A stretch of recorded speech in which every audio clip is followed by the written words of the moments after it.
हरे कृष्णा कृष्णा कृष्णा हरे हरे, हरे राम राम राम हरे हरे। तो last Sunday जो class हुआ था श्रीमान वीर कृष्ण प्रभु के घर पे, तो कौन कौन भक्त आए थे वहाँ पे? तो क्या होमवर्क दिया था मैंने? कुछ होमवर्क दिया था? हाँ, तो अभी एक भक्त हैं जो बहुत ही सिंसियर हैं, वो करके लाए हैं।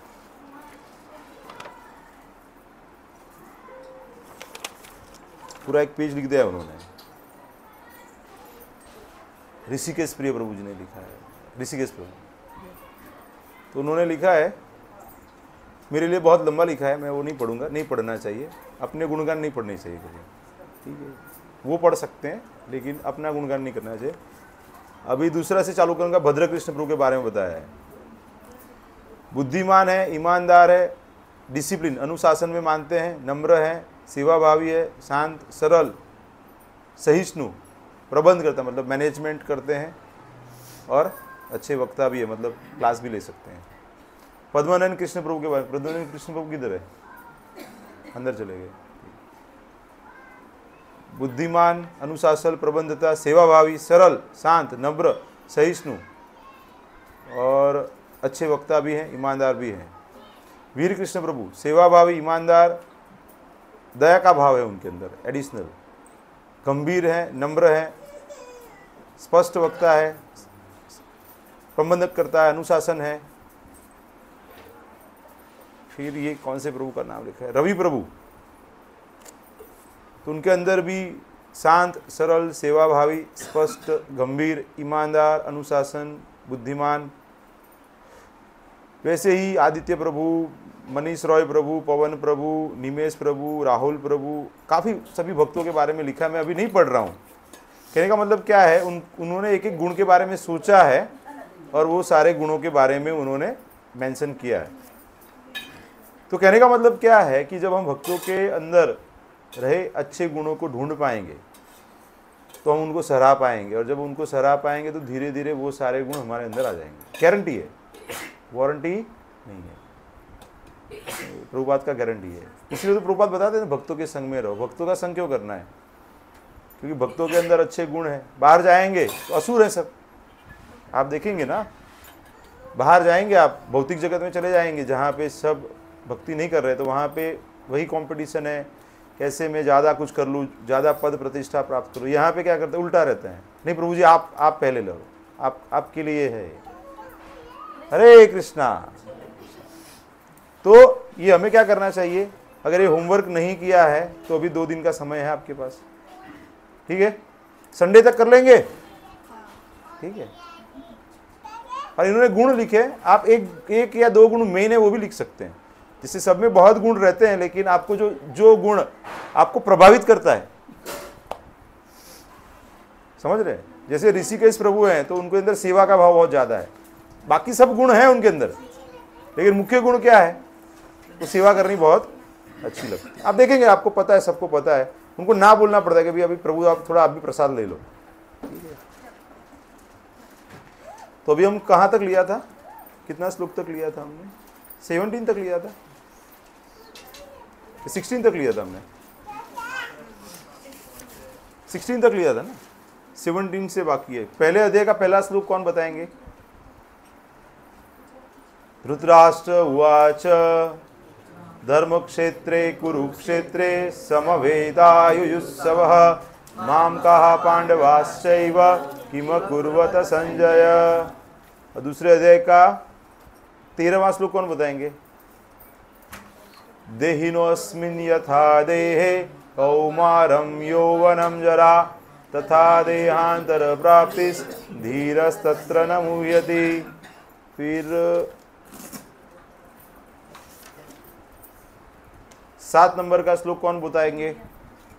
कार्पण्य दोषो उपहत स्वभावः पृच्छामि त्वां धर्म सम्मूढ़ चेता यच्छ्रेयस्यानिश्चितं ब्रूहि तन्मे शिष्यस्तेऽहं साधि मां त्वां प्रपन्न। तो ये होमवर्क है, ये सब आपको आने चाहिए। अभी धीरे धीरे जा रहा है ना अपना गाड़ी, तो इसलिए तो मैं रिवीजन करवा रहा हूँ ना बार बार। और आपको नहीं आएगा ना, सबको नहीं आएगा ना, तो मैं फिर से यही पढ़ाऊंगा, रिवीजन क्लास ही लेंगे। क्या करेंगे? क्योंकि आप पुस्तक वितरण के लिए जा रहे हैं, समझिए। तो पुस्तक क्यों नहीं लेते? क्यों?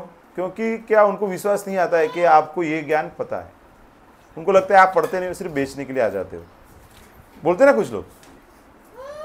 लेकिन जब हम उसके अंदर से कुछ श्लोक बताएंगे, उसका अर्थ बताएंगे, तो उनको भरोसा हो जाएगा और वो फिर तुरंत पुस्तक ले लेंगे। दूसरा क्या है, जीवन में अलग अलग परिस्थिति में से आप निकलोगे तो तुरंत देहिनोऽस्मिन् यथा देहे कौमारम यौवनम जरा, ये तो देह में से एक से दूसरी अवस्था में आना ही है, तो मृत्यु आने वाला ही है। तो आप घर के आसपास में किसी का मृत्यु देख लेंगे या कुछ देख लेंगे, परिवार में देख लेंगे, तो आप साहजिक रूप से उसको स्वीकार कर पाएंगे, नहीं तो क्या डिस्टर्ब हो जाते हैं। तो भगवद गीता का एक एक श्लोक महत्वपूर्ण है, लेकिन सारे श्लोक तो एक साथ नहीं कर पाएंगे ना। तो पहले मुख्य मुख्य श्लोक जो सरल हैं उससे हम शुरू करते हैं। करने तो 700 के 700 है अपने को। कौन है मेरे साथ 700 श्लोक करने में? करो, हाथ ऊपर करो, इच्छा करो ना। इच्छा करने में क्या जाता है? 700 की तैयारी करोगे तो 50 तो हो जाएंगे ना आपके। लेकिन जो हाथ ही ऊपर नहीं करेगा तो भगवान बोलेंगे ठीक है। भगवान ध्यान में रखेंगे, जो हाथ ऊपर नहीं किया उसका ध्यान रखने वाले भगवान। इसको 2-4 जन्म और लेना पड़ेगा अभी। इसको मेरी भगवद गीता पसंद नहीं है, इसीलिए हाथ ऊपर नहीं कर रहा है।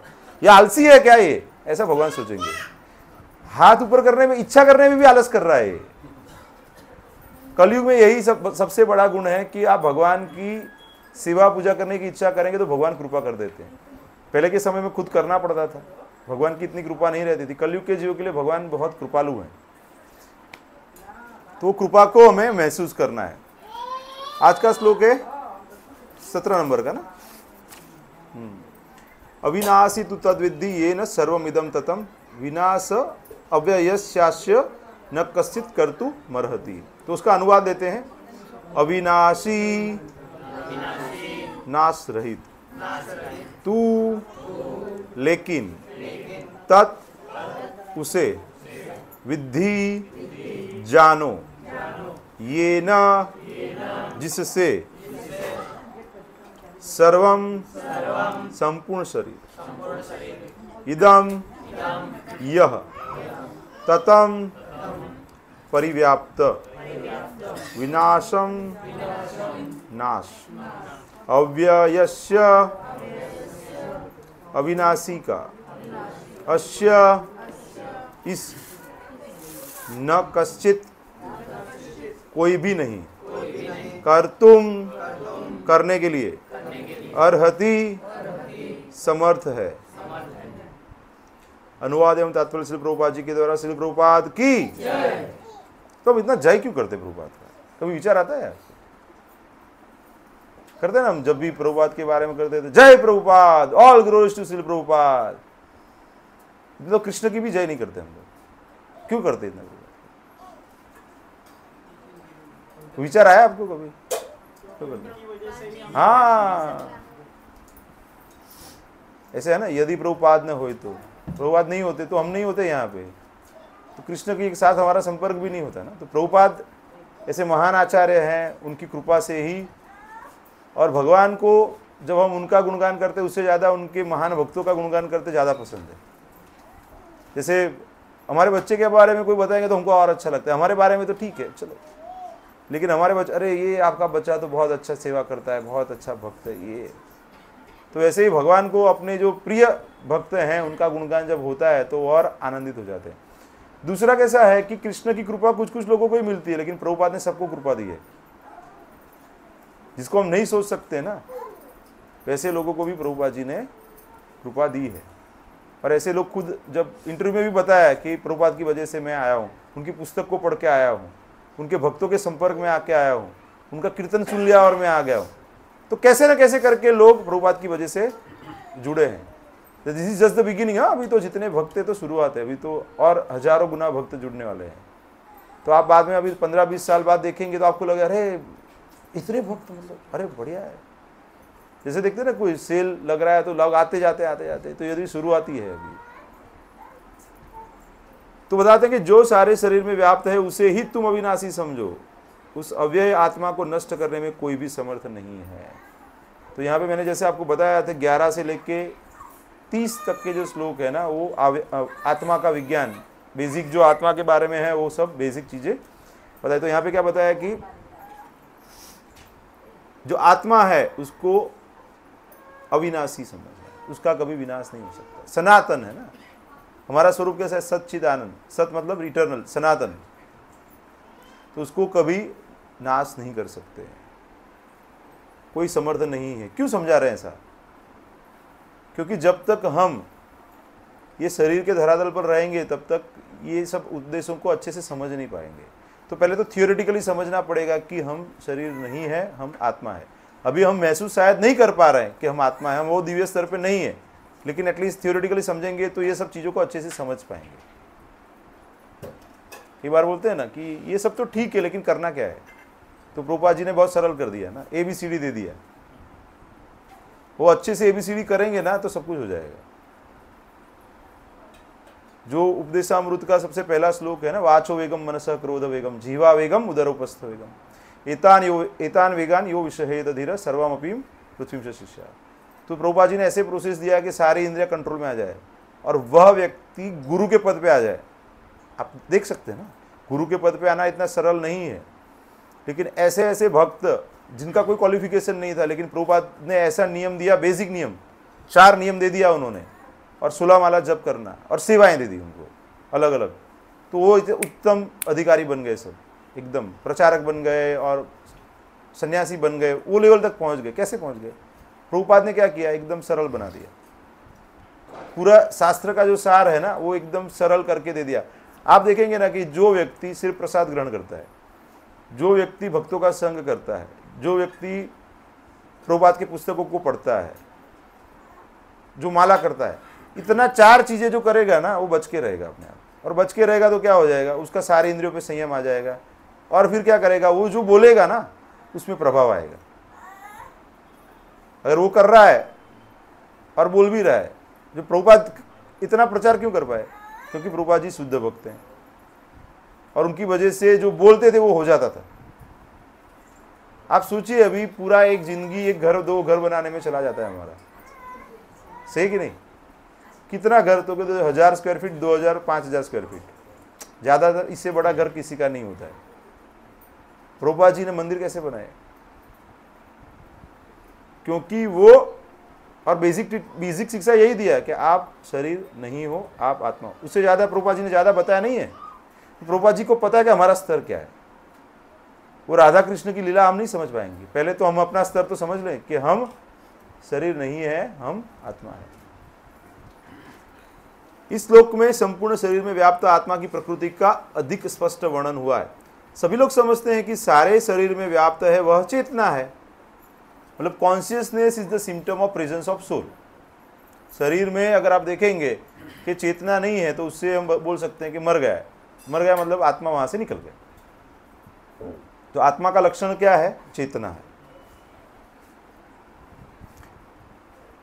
प्रत्येक व्यक्ति को शरीर में किसी अंश या पूरे भाग में सुख दुख का अनुभव होता है, किंतु चेतना की यह व्याप्ति किसी के शरीर तक ही सीमित रहती है। मतलब हमारा कैसा है, हमें अपना शरीर का दुख या सुख अनुभव कर सकते हैं, किसी और के शरीर का दुख या सुख हम अनुभव नहीं कर सकते। तो एक शरीर के सुख तथा दुख का बोध दूसरे शरीर को नहीं हो पाता है।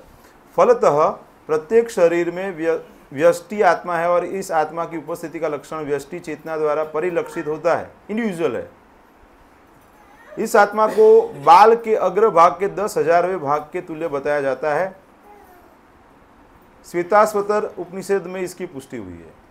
मतलब ऐसे बताते हैं कि बालाग्र शतभागस्य शतधा कल्पितस्य च भागो जीव स विज्ञेय स चान्यत्याय कल्पते। मतलब उसके 100 भाग करो, उसके और 100 भाग करो, मतलब 100 डिवाइडेड बाई 100 मतलब 10,000, 1/10,000। तो बाल का अग्र भाग है, तो बताने के लिए, मतलब ये हमारी भौतिक समझ है ना, तो भौतिक चीज को समझाने के लिए भौतिक उदाहरण देते हैं। बहुत सूक्ष्म है, कहने का मतलब क्या है, बहुत ही सूक्ष्म है, फिर भी वो कितना भी विराट जीव रहेगा उसका पूरा कंट्रोल वो कर सकता है। जैसे आप देखिए ना कि जैसे कितना भी बड़ा मशीन रहेगा उसके अंदर कोई थोड़ा सा सॉफ्टवेयर रहेगा, छोटा ही रहेगा ना जगह, तो पेन ड्राइव है उसमें आ जाएगा, उसका इंस्टॉल कर देंगे, ऐसा होता है ना कि वो पूरा मशीन उससे चलता है। वो निकाल दिया तो बंद हो जाएगा, भरे हार्डवेयर रहेगा। मतलब एक ग्रॉस उदाहरण है ना, लेकिन हम उससे थोड़ा समझ सकते हैं। लेकिन आध्यात्मिक चीजें हमारे समझने के दायरे से ऊपर रहती है, लेकिन उसको सरल बनाने के लिए ऐसे समझाया जाता है कि बहुत छोटा है, सूक्ष्म है। यदि बाल के अग्रभाग के 100 भागों में विभाजित किया जाए और फिर इसमें से प्रत्येक भाग को 100 भागों में विभाजित किया जाए, तो इस तरह के प्रत्येक भाग की माप आत्मा का परिमाण है। इस प्रकार ही यह कथन निम्नलिखित श्लोक में भी मिलता है। आत्मा के परमाणुओं के अनंत कण है जो माप के बालों के अगले भाग के 10,000वें भाग के बराबर है। मतलब बहुत ही छोटा है, मतलब जिसको हम देख नहीं पाएंगे। कोई बोलते हैं ना आत्मा को देख के बताओ, तो अभी आप हम बाल को, कई बार बाल गिरा हो तो बाल को नहीं दिखता है, खाने में भी आ जाता है कि नहीं कई बार। अभी तो उसका अग्र भाग है, उसका 10,000वां भाग, मतलब क्या दिखेगा वो, समझ सकते हैं ना, बहुत छोटा है ना, इट्स वेरी स्मॉल। इस प्रकार आत्मा का प्रत्येक कण भौतिक परमाणुओं से भी छोटा है और ऐसे असंख्य कण हैं, तो ऐसे असंख्य आत्मा है। तो ऐसे विचार नहीं आता कि अभी यहाँ पे बस्ती बढ़ रही है तो नए आत्मा कहाँ से आ रहे हैं?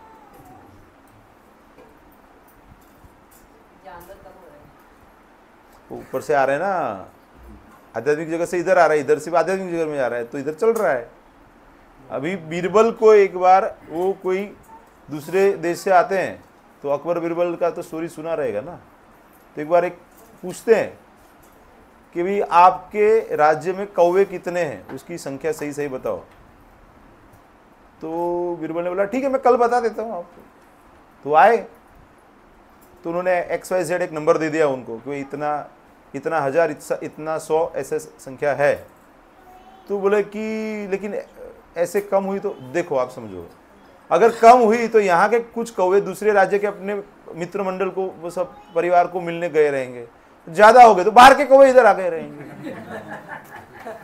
कहने का मतलब क्या है, जीवात्मा है तो यहाँ पे जीवात्मा की जो संख्या है, अगर कोई शरीर धारण कर लेता है तो लोअर बॉडी में से हायर बॉडी में आ जाते हैं। जैसे मनुष्य की संख्या है अभी बढ़ रही है, कभी कम होती है ना, कुछ महामारी आ गई तो कम हो जाएगी, नहीं तो ऐसे बढ़ती है।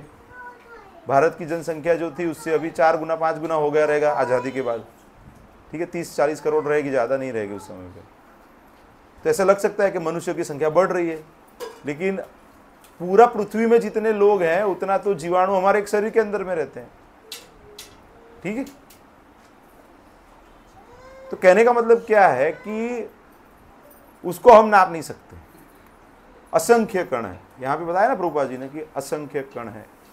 यह अत्यंत लघु आत्मस्फुल्लिंग भौतिक शरीर का मूल आधार है, इसके ऊपर ही शरीर टिका हुआ है। जैसे इसमें से आत्मा निकल गया तो खत्म, कुछ नहीं कर सकते, क्योंकि आत्मा के साथ कौन रहता है, परमात्मा रहते हैं। तो परमात्मा निकल गए तो आत्मा को निकलना पड़ता है। आत्मा को तो कई बार निकलना नहीं रहता है, उसको रहना रहता है वहां पर। वैसे रहता है ना, जर्जरित घर हो गया लेकिन कुछ लोग छोड़ नहीं पाते, उसमें रहते, फिर गिर गया मर गए, ऐसे सुनते हैं ना। वो पुराना बिल्डिंग हो गया, पता है कि भाई कभी भी गिर सकता है, तो काफी लोग उसमें से निकल गए स्वेच्छा से। लेकिन कुछ लोग क्या करते हैं, इतने आसक्त रहते हैं कि बोले नहीं इसमें ही रहेंगे, क्योंकि हमारे दादा के जमाने का घर है। तो दादा के जमाने का मतलब क्या हो गया, 50-60 साल पुराना रहेगा, तो मरम्मत हुआ नहीं है, तो हो जाता है ऐसे। यह अत्यंत लघु आत्मस्फुल्लिंग भौतिक शरीर का मूल आधार है और इस आत्मस्फुल्लिंग का प्रभाव सारे शरीर में उसी तरह व्याप्त है जिस प्रकार किसी औषधि का प्रभाव व्याप्त रहता है। छोटी सी गोली लेते हैं ना, पेन किलर या कुछ, तो पूरे कहीं पे भी दर्द है तो उसको खत्म कर देता है। तो जादू जैसे लगता है ना, सोचेंगे तो, सही कि नहीं। वे रिमोट कंट्रोल कार है, उसके अंदर कोई ड्राइवर नहीं है। अभी आजकल ऐसी कार बन गई है, वो मतलब जो कैमरा बेस्ड सिस्टम से चलता है, रडार बेस्ड सिस्टम से चलता है। फॉरेन में वो चालू हो गया है, तो मतलब आप बैठ जाओ, प्रोग्राम डाल दो, तो वो अपने हिसाब से चल के आपको वहाँ पे पहुँचा देगी। मतलब कोई ड्राइव नहीं करेगा, वो अपने आप ही ड्राइव होगी। तो कोई व्यक्ति रहेगा जिसको टेक्नोलॉजी पता नहीं है, तो उसको ऐसा लगेगा कि ये कैसे हो सकता है, अपने आप चल रही है। लेकिन बाकी को समझ में आ गया कोई कोई अत्यंत बुद्धिमान व्यक्ति है जिसने ऐसा प्रोग्राम बनाया है जिससे ये कार चल रही है। कार अपने आप थोड़ी चलेगी, किसी को प्रोग्राम तो बनाना पड़ेगा ना, उसके अंदर इंस्टॉल करना पड़ेगा, कैमरा बनाना पड़ेगा, सब। वो बुद्धि कहाँ से आई? किसी मनुष्य ने बनाया ना। वो मनुष्य ने बुद्धि कहाँ से आई? भगवान ने बनाई। तो अंत में जाएंगे तो अगर बुद्धिमान व्यक्ति रहेगा तो वो व्यक्ति को समझ में आएगा कि सब कुछ अंत में तो भगवान तक ही पहुँचता है। तो टेक्नोलॉजी को भी आप अप्रिशिएट करेंगे तो लास्ट में भगवान को अप्रिशिएट कर पाएंगे। अभी का मेरा घर है ना, वो एकदम बाद में खेत आ जाता है, लास्ट घर है। तो पेड़ पौधे फूल ये सब कुदरती रूप से, अभी बारिश का मौसम था तो सब बढ़ गया है। तो मैं ऐसे फ़ोटो निकालता हूँ, छोटा छोटा रहता है ना, उसका 10 टाइम्स करके मैं फ़ोटो निकालता हूँ। So when you can appreciate that nature then you have to appreciate God also, क्योंकि भगवान ने बनाया है ना, तब है। ऐसे अपने आप थोड़ा आ गया है। इतने छोटे छोटे पत्ते, फिर उसमें से इतना बड़ा पत्ता हो जाता है। कदम, कदम का देखा है आपने? कदम का पेड़ रहता है, मेरे घर पे 2 है, ठीक है। तो वो बड़ा हो जाए तो ये कैसे हो सकता है? अभी 2 साल पहले ऐसा था कि वो एक ऐसे झुक गया था तो सामने वाले के घर पे गिर सकता था, ऐसा था। तो हमको ना मर्जी से काटना पड़ा उसको। तो बहुत दुख हुआ मुझे कि भाई भगवान को बहुत प्रिय है, कृष्ण को बहुत प्रिय है, लेकिन प्रैक्टिकली फिजिबल भी नहीं था कि वो गिर जाता था तो फिर डैमेज होता था उनके घर पे, क्योंकि बहुत बड़ा 40-50 फुट ऊंचा था, बहुत बड़ा पेड़ था। मतलब मेरा घर ऐसा है कि फार्म हाउस जैसा ही है। तो कहने का मतलब है कि तो बहुत दुख हुआ मुझे। लेकिन भगवान की कृपा देखिए, कुदरत का तरीका देखिए। तो 6-8 महीने के बाद वो वहाँ से नीचे से, जहाँ पे कुछ नहीं था, काट दिया था हमने। समझिए कि ये ज़मीन है ना, उसके ऊपर आधा फुट जितना काट दिया था, पूरा निकल गया था। तो उसका वेटिंग पीरियड था 6-8 महीना जितना भी। तो फिर से उसमें से आना चालू हो गया, अभी फिर से बड़ा हो गया। और आगे और पीछे दोनों काटा हुआ था, तो दोनों ही फिर से बड़े हो गए अभी। उसका मतलब क्या है? अंदर आत्मा रहेगा तभी तो हुआ रहेगा ना। अगर वो मर गया रहता था, समझिए आप, मैं समझाने का प्रयास कर रहा हूं, कुछ पॉइंट प्रूव करने का प्रयास कर रहा हूं कि अगर वो हमने काट दिया था तो वो मर गया रहता था तो नहीं आता था ना। लेकिन उसके मूल थे, वो जीवित थे। तो उन्होंने क्या किया? अपना न्यूट्रिशन डालना चालू रखा, चालू रखा, चालू रखा, चालू रखा, चालू रखा। फिर एक समय आ गया तो फिर वो फूटना चालू हो गया। और उसका मूल तो बहुत बड़े थे, जड़ें तो बहुत थी उसके, तो फिर फटाफट चालू हो गया। फिर उसको टाइम नहीं लगा। कोई नया डालते हैं पौधा तो उसमें टाइम लगता है ना, क्योंकि उसका मूल जो है, जड़ें हैं, उसको तो फैलने में टाइम लगता है ना। इसका तो 25-30 साल पुराना पेड़ था ना। वो दूसरा एक आम का पेड़ है मेरे घर पे, तो वहाँ पे भी ऐसा ही था। उसको भी हमने छोटा कर दिया था क्योंकि बंदर बहुत आते थे, तकलीफ करते थे। वो भी अभी 2 साल हो गए, वो भी काफ़ी बड़ा हो गया। तो मतलब ये सब चीज़ों का आप जब नज़दीक से जाके ऑब्जर्व करोगे, देखोगे, तो समझ में आएगा कि वहाँ पे आत्मा है। जैसे जितना भी सृष्टि में चेतन दिख रहा है आपको, जहाँ पे भी ग्रोथ हो रहा है कुछ, वहाँ पे कुछ तो आत्मा है, तभी वो हो पा रहा है, अदरवाइज पॉसिबल नहीं है। तो बताते हैं कि सामान्य से सामान्य व्यक्ति भी समझ सकता है कि यह भौतिक शरीर चेतना रहित होने पर मृतक हो जाता है। वो डॉक्टर बोल देते ना, now he is no more. No more का मतलब पहले थे यहाँ पे, he was here only, now he is no more here, तो he has gone somewhere else. कहाँ पे चले गए वो? तो वो चल बसे, चले गए, तो वो आत्मा चला गया है। शरीर तो इधर ही है ना। अगर हम उसको शरीर है वैसा मानते हैं तो शरीर तो सामने ही पड़ा है, मूवमेंट नहीं कर रहा है। अरे वो सो रहे होंगे, कुछ लोग इतना व्यथित हो जाते हैं ना मृत्यु को स्वीकार, अरे जागो, मारा माटे जागी जाओ, जाग जाओ, ऐसे बोलते हैं ना, पागल जैसे हो जाते हैं ना। जो बहुत आसक्त रहते हैं ना, पत्नी पति में आसक्त रहती है तो ऐसा करती है, पति पत्नी में आसक्त रहता है, या बच्चों में आसक्त रहते हैं तो ऐसा करते हैं। क्यों करते हैं? क्योंकि वो भगवान के थ्रू उनके साथ संबंधित नहीं है। तो हमें क्या करना है? हमारे संगी संबंधियों के साथ भगवान के थ्रू रिश्ता जोड़ना है। कि पत्नी है वो भगवान की सेविका है, पति है भगवान के सेवक है, वैसे करके उनकी सेवा करनी है। सेवा करनी है भाई, ऐसा नहीं सेवा नहीं करना है। प्रभु जी ने बताया था कि वो कृष्ण की सेवा करो, घर के लोगों की, ऐसा नहीं करना है। घर के लोगों को कृष्ण के संबंध से देख के सेवा करना है, तो दोनों को फायदा मिलेगा, उनको भी फायदा मिलेगा, आपको भी फायदा मिलेगा, और आपका जो संबंध है वो वैष्णव संबंध हो जाएगा। आप एक दूसरे को कैसे देखेंगे? भगवान के भक्त की तरह देख पाएंगे। अतः यह चेतना भौतिक संयोग के फलस्वरूप नहीं है। ऐसा नहीं है कि कुछ केमिकल मिक्स कर दिए और उसमें से चेतना हो जाती है, ऐसा नहीं है। वो केमिकल तो अभी भी है। मृत जो शरीर है, अभी एक क्षण पहले वही केमिकल थे, एक क्षण के बाद भी वही केमिकल है ना, ठीक है ना। तो वो क्या नहीं कर सकते, ऐसा नहीं कर पाए अभी तक कोई। अभी कोई तो एक व्यक्ति है, अभी वो एज रिवर्सल के लिए बहुत प्रयास कर रहा है, तो नाम मुझे अभी याद नहीं आ रहा है, कुछ तो आर्टिकल किसी ने भेजा था तो मैंने देखा। तो वो कुछ क्या करते हैं, काफ़ी प्रकार के दवाइयाँ लेते हैं, इंजेक्शंस लेते हैं, ये करते हैं वो करते हैं, और उनका मतलब जो अपीयरेंस है वो रिवर्स करने का प्रयास कर रहे हैं। जैसे उनका उम्र 50 के आसपास रहेगा, लेकिन अभी वो दिखते 35 जैसे है। एंटी एजिंग चीज़ें यूज़ कर रहे हैं, और उनका ऐसा सोचना है या मानना है कि इससे मृत्यु को दूर कर सकते हैं। हम भक्त उन तक पहुंच नहीं पाए ना अभी भगवत गीता लेके, तो इसलिए प्रॉब्लम है। समझ रहे मैं क्या बताने का प्रयास कर रहा हूं? शायद आप हेल्दी रह सकते हैं, लेकिन आप मृत्यु से नहीं बच सकते। अभी उनको लगा कि उनका जो चेहरा है ना, वो अभी भी थोड़ा उम्र वाला ही लग रहा है, छोटे बच्चे जैसा नहीं लग रहा है, 20-22 साल जैसा नहीं लग रहा है। फिटनेस 20-22 साल वाली आ गई है, लेकिन तो फिर उन्होंने कुछ अलग, कुछ प्लाज्मा या कुछ लिया, ट्रीटमेंट लिया, तो पूरा रिएक्शन आ गया, तो फूक गया शरीर और वो सब। तो कहने का मतलब क्या है कि फिर भी वो प्रयास चालू करते हैं, बोलते हैं कि नहीं नहीं, मैं मतलब ईगो आ जाता है ना। ये सब क्यों हो रहा है? क्योंकि मैं शरीर हूँ, यही चेतना है, और उसके लिए कुछ लाख डॉलर्स वो हर साल खर्च करते हैं। डॉक्टर्स का टीम है, उसके पीछे प्रयोग करते हैं, वो खुद के ऊपर प्रयोग करते हैं, मतलब ऐसा है।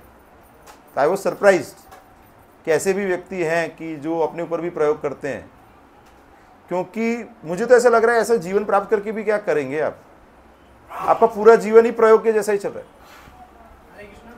जिन भक्तों की वहाँ पे बाइक या गाड़ी है, मोटरसाइकिल, कुछ चाबी हम बोले हो तो शिफ्ट करनी पड़ेगी, कुछ वहाँ पे प्रोग्राम है सोसाइटी में, 1-2 भक्त आ भी जाओ। हाँ, 2 भक्त चले जाइए।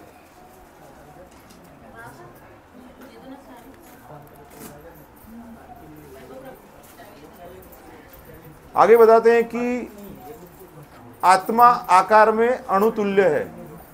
आत्मा कैसा है? आकार में बहुत छोटा है। माताओं को अच्छा है, अभी प्रभु लोगों को सबको जाना पड़ रहा है। जिसे पूर्ण बुद्धि के द्वारा जाना जा सकता है। पूर्ण बुद्धि का मतलब क्या है? भगवत ज्ञान। भौतिक ज्ञान से आप समझ नहीं पाते। भगवान जो दिव्य ज्ञान दिया है भगवत गीता में, भागवतम में, उससे ही हम ये सब चीजों को समझ पाते हैं। यह अणु आत्मा 5 प्रकार के प्राणों में तैर रहा है। प्राण, अपान, व्यान, समान और उदान। तो पंच प्राण जो बोलते हैं, 5 प्रकार के प्राण शरीर में है अलग अलग जगह पे, उसकी वजह से ही ये अस्तित्व बना रहता है। यह हृदय के भीतर स्थित है और देहधारी जीव के पूरे शरीर में अपने प्रभाव का विस्तार करता है। जैसे ब्रेन है यहाँ पे स्कल के अंदर, और वहाँ पे हम क्या बोलते हैं, मन उधर है, मगज माँ मन छे। मन को हम परसीव नहीं कर सकते ना, माइंड और ब्रेन दोनों अलग है। जैसे हार्ट वो सीट है, वो जगह है जहाँ पे आत्मा स्थित है, लेकिन एग्जैक्टली अगर हार्ट को निकाल भी दिया, हार्ट ट्रांसप्लांट कर रहे हैं, तो हार्ट तो बाहर आ गया है ना टेम्पररी, लेकिन वो जगह तो वहीं पे रहती है ना। टेम्पररी ऐसा भी होता है, आउट ऑफ बॉडी भी चला जाता है टेम्पररी, बाद में वापस आ जाता है। जैसे सीट निकाल देते हैं ना कार की, फिर नहीं लगा देते हैं या उसको रिपेयर करके डाल देते हैं। हठ योग का प्रयोजन विविध आसनों द्वारा उन 5 प्रकार के प्राणों को नियंत्रित करना है जो आत्मा को घेरे हुए हैं। यह योग किसी भौतिक लाभ के लिए नहीं, अपितु भौतिक आकाश के बंधन से अणु आत्मा की मुक्ति के लिए किया जाता है। तो जो योगी जन है, 6ठे अध्याय में आएगा पूरा डिटेल में। नासिका के अग्रभाग के पर ध्यान करना है, आसन कैसा होना चाहिए, वहां पे बताएंगे सब युक्त होना चाहिए। युक्त आहार विहारस्य, युक्त चेष्टस्य कर्मसु, युक्त स्वप्नावबोधस्य योगो भवति दुःख। तो बैलेंस करना पड़ेगा सब कुछ, खाना पीना सोना नियमित करना पड़ेगा। यहाँ पे बताते हैं कि इस प्रकार अणु आत्मा को सारे वैदिक साहित्य ने स्वीकारा है और प्रत्येक बुद्धिमान व्यक्ति अपने व्यवहारिक अनुभव से इसका प्रत्यक्ष अनुभव कर सकता है। तो it's very easy to understand. Prabhupad ji बता रहे हैं ना, जो बुद्धिमान व्यक्ति रहेगा ना, जिसके ऊपर असुर प्रभाव नहीं है, आसुरी प्रभाव नहीं है, वो सरलता से समझ पाएगा, लॉजिकली समझ पाएगा कि भाई आत्मा है। लॉजिकली बताते हैं ना, मैं और मेरा अलग है ना, मेरा शरीर ऐसा बोलते हैं ना, मैं शरीर ऐसा बोलते हैं क्या? मेरा चश्मा, मेरे कपड़े, मेरी पत्नी, मेरा घर, मेरे पैसे, तो मैं और मेरा अलग है। तो जो अलग है वो अलग ही रहने वाला है। तो उससे आप ज़्यादा मतलब नज़दीक चले जाएंगे तो दुख का कारण हो जाएगा।